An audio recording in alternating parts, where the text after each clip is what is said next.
Hello, this is Ubuntu Gicha. I will cover the process of downloading the Ubuntu installation file, creating a bootable USB device and installing Ubuntu. The installation file for the Ubuntu desktop version can be downloaded from the ubuntu.com website. The installer for the Ubuntu desktop version is built using a cross-platform GUI framework called Flutter. Its concise and modern installation interface allows for a smooth and easy process, even for first-time users.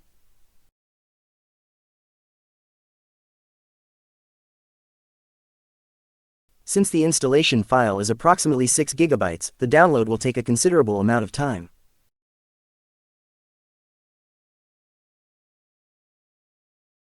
The downloaded installation file is an ISO image file.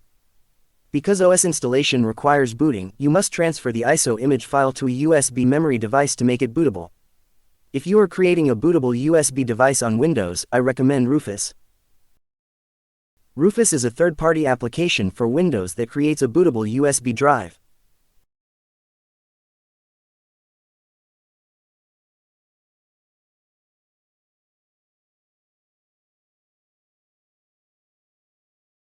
The downloaded Rufus X file is an executable file that does not require installation. I will now connect the USB to be used as the Ubuntu installation boot disk to the computer.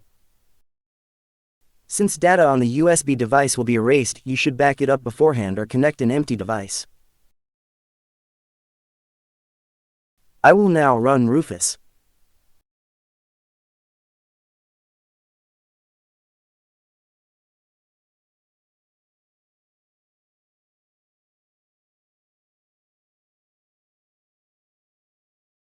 While the USB device is detected automatically, since Rufus is not a dedicated application for Ubuntu installation, you must locate and select the Ubuntu installation ISO file.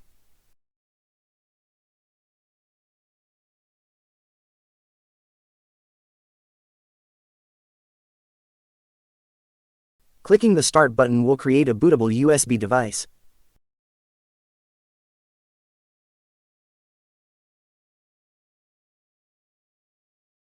This will take some time.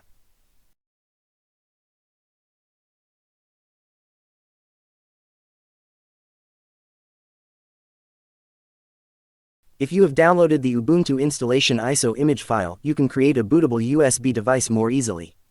Ubuntu provides Startup Disk Creator. However, you must install Ubuntu using the extended selection for Startup Disk Creator to install it as well. Even if you installed Ubuntu using the default selection, you can easily install it using apt. I will update the repository to the latest version.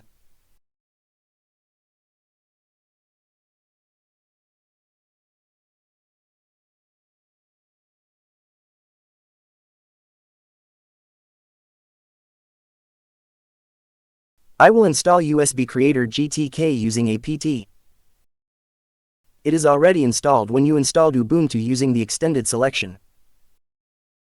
Additional installation is required only when installing Ubuntu using the default selection.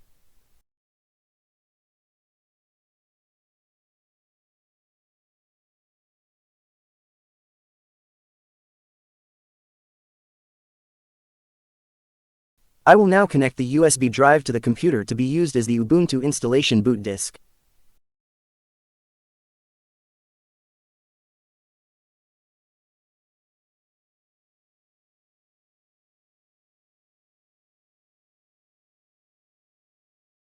Running Startup Disk Creator will automatically recognize the USB drive.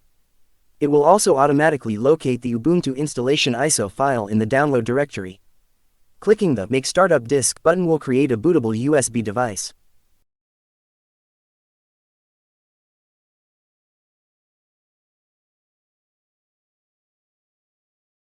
This process may take some time.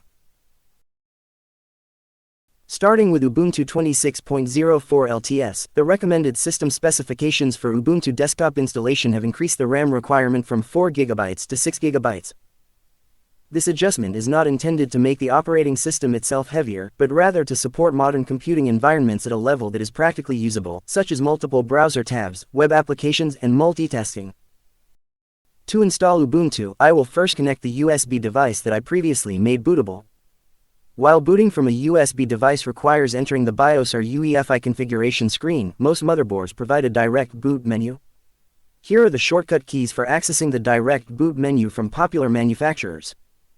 I will turn on the power, press the shortcut key before entering the OS to access the direct boot menu, and then select the USB device. For example, if you are using an ASRock product, you can press F11 during boot to select booting directly from the USB device. Once you have booted from the USB device, the Ubuntu bootloader screen will appear. I will select Try or Install Ubuntu at the very top. It takes some time to boot into the Ubuntu installer. The Ubuntu installation language is set to English by default. You can change it to suit your language, but personally, I prefer installing it in English. Since Linux supports Unicode by default, as long as you configure the input method and font for your desired language, you will experience no inconvenience using that language even if it is an English Ubuntu. Depending on the language, settings such as line height and baseline can be excessively configured to the point of being unnecessary. When used alongside English, the text appears crooked.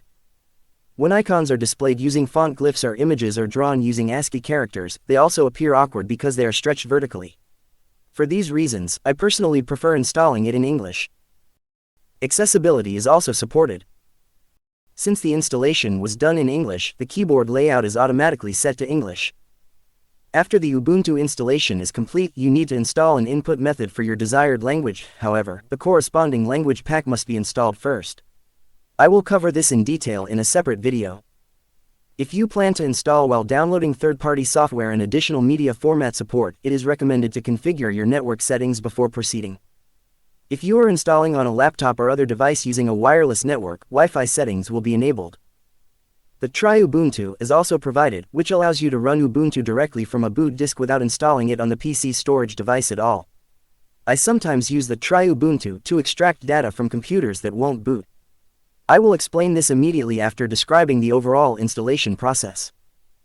If you are installing on multiple devices with the same settings, you can use auto-install.yaml to install it automatically without configuration.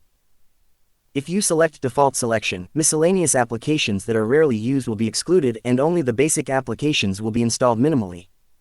For third-party products, only Firefox and resources will be installed, and GNOME utility applications will also be installed minimally. Miscellaneous applications such as Thunderbolt, LibreOffice, Video Player, Compression Manager, etc. are no longer installed together. Since the installation is based on default settings, the setup is faster and easier. I prefer default selection because missing applications can be easily installed via the App Center, allowing for a clean installation of only the applications I personally prefer. It is recommended to include third-party software for the hardware and additional media formats in the installation.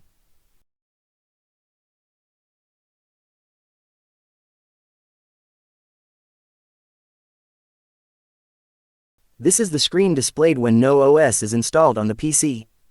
If another OS is already installed, you can install Ubuntu alongside other partitions.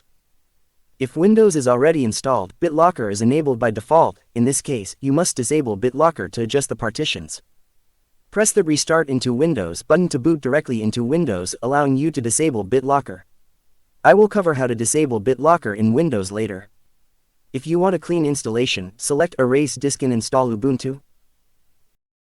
If you want to install with customized disk setups, you can select Manual Installation and proceed. However, unless you are an advanced user, manually setting up partitions is not recommended.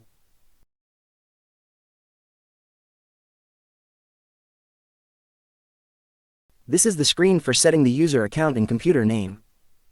It is recommended to enter a password when logging in, which is the default setting. This is necessary for security, and although it has improved recently, there were instances in the past where it did not work properly due to bugs. It automatically detects the time zone to find your current location. It displays a summary of the overall settings.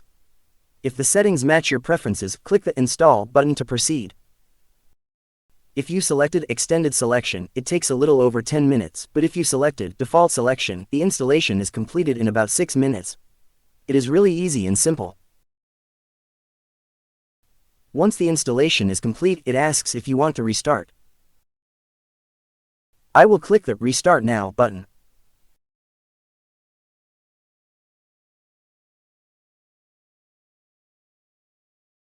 Remove the USB used as the boot disk and press enter. Ubuntu will start after a reboot.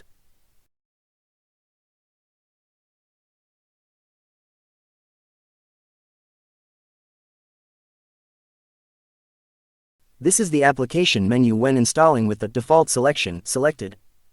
Personally, I am satisfied because it is less cluttered and there are no miscellaneous applications that I don't use often. Most modern laptops are unibody designs that are almost impossible to disassemble, so if a system issue arises, it is not easy to remove the storage device to extract data. However, if the problem is caused solely by software rather than hardware, you can boot into Ubuntu via the Try Ubuntu option without touching the OS installed on the storage device at all.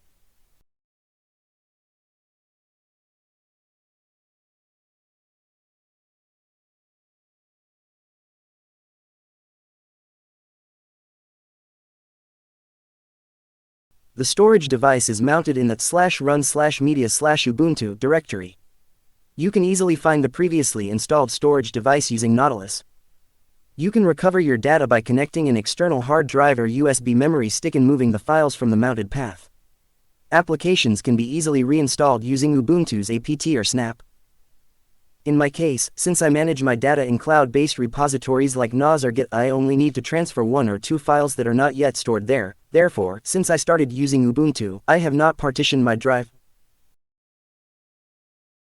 I will briefly explain how to disable BitLocker in Windows.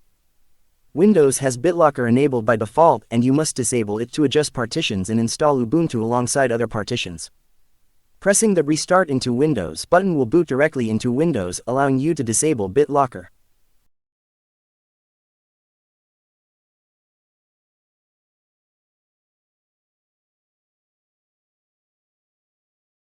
In Settings, click the Privacy and Security menu.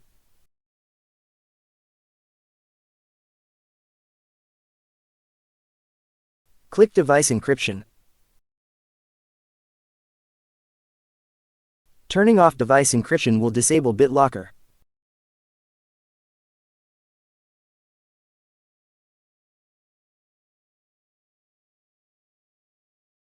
Thank you for watching.